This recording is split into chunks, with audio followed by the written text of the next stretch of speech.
What's up, guys? Welcome to G Whiskey. My name's Jeff. This is a channel where I offer my thoughts and opinions on a specific whiskey, and if you stick around at the end, I'll be giving it a score as well. If that sounds interesting, hit subscribe down below, and with that out of the way, let's jump into our review. Today we're looking at the Bunnahabhain An Cladach.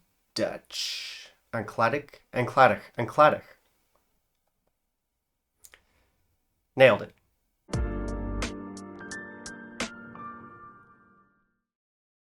So I'm not convinced that Bunnahabhain isn't just making up words in order to name their bottles, but if I'm wrong and these are in fact real words, I'm not convinced that Gaelic is not in fact Klingon. Alright, so we're talking about a Bunnahabhain today, obviously, and this is one of the lesser known Bunnas. This is one that very few people talk about, and that's partly because it's been very quietly relegated to the world of travel retail, and travel retail historically has had kind of a bad reputation, and it still kind of does. And it really shouldn't, except for all the times that it should. Glad we cleared that up. Really though, travel retail is as much a mixed bag as non-travel retail, also known as regular whiskey shops. Definitely we have our fair share of gimmicky, premium, over-the-top whiskeys, and the pricing is not always better, but there are a few diamonds in the rough. And this one might be one of them, it might not be, but there is potential here. First and foremost, just because it is a Bunnahabhain, and typically Bunnahabhain is a brand that I have a lot of faith in.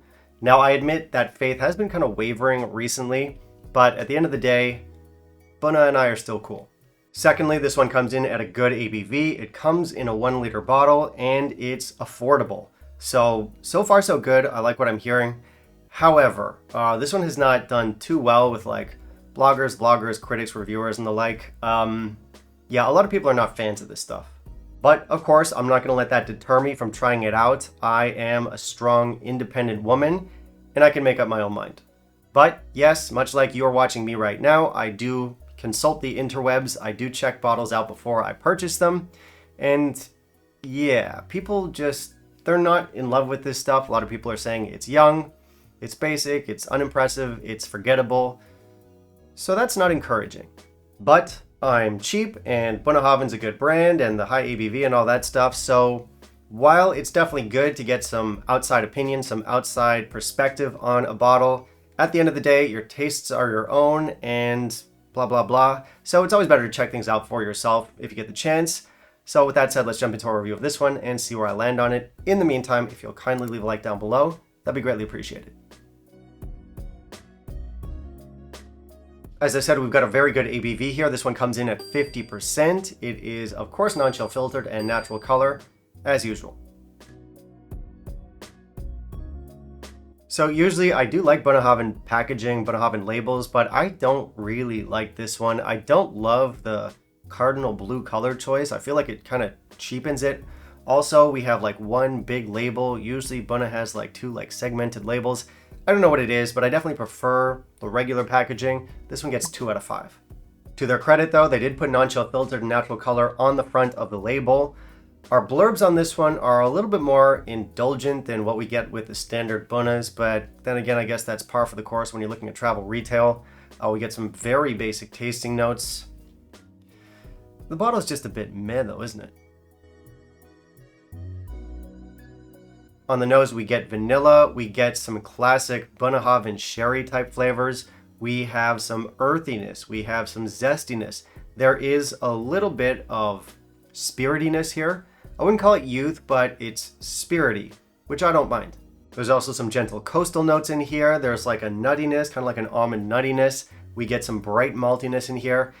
It's not a complex nose, but it is nice. The palate and finish give us more of that maltiness, but this time it's a little bit more of like a roasted malty note. We do get sherry in here. We get plenty of sherry, but we're not being hit over the head with it. It's a simple sherry. It's kind of like indistinct red fruits. We get more nuttiness. There's a light vanilla in here. Now this does go a little bit metallic. Again, it's not too complex, but it is nice. It's a medium finish. Okay, so this is definitely not a perfect whiskey, and I do understand where a lot of the criticisms out there are coming from. It's definitely not the best Bunna. That being said, I don't really understand where all the hate comes from. It's not the best, but it's not that bad. I do think there is some stuff. This does have some stuff going for it. First of all, I do think it's an interesting alternative to the standard 12. Genuinely. I think most people are going to tell you the 12 is better, and they're right, the 12 is better, but it also does something different. The 12 is sweeter, it's rounder, it's also more sherry dominated, whereas this one, I'd call it sherry forward, but I wouldn't necessarily say dominated. We do get plenty of sherry in here, but there's also a lot of distillate behind that.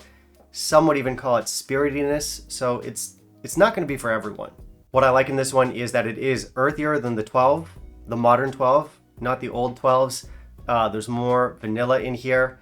It might not be quite as complex, but whatever. I just feel like it occupies its own space in the lineup, like it is different enough. And there will be days where I would reach for this as opposed to the standard 12. As I just said, this one is sherry forward, but it's not sherry dominated, and I kind of like that about it. I think it sets it apart. It gets criticized for being too spirity. It is spirity. For me, it's not youthful. Like, I don't get that cardboardy, papery note that puts me off of a lot of whiskeys that I think are too young.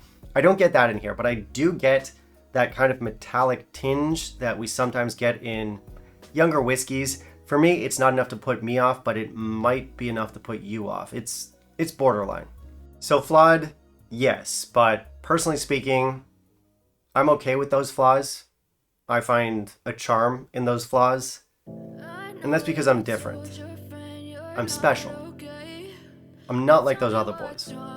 Now, I am paraphrasing there, but that's pretty much the gist of a speech that I gave to a girl in high school. I was trying to ask her out. Didn't work. But yeah, in conclusion, this is a flawed whiskey, but I don't get the hate. It's not a great whiskey. It's not overly memorable, but if your expectations aren't too high, and they won't be if you read any of the online reviews, it's pretty good. By the way, I just now realized that I wrote Bunnahabhain 12 on the screen behind me, and that's wrong. So, shit. Please ignore. For score, I'm going to give this one an 84. I really don't have any kind of problem with this stuff. I would recommend it to fans of Bunnahabhain who want something that's a little bit different from the 12. It's not a premium whiskey. It doesn't taste like a premium whiskey. What it is a simple, good flavored, 50% sherried Bunnahabhain on a budget. I'm not complaining.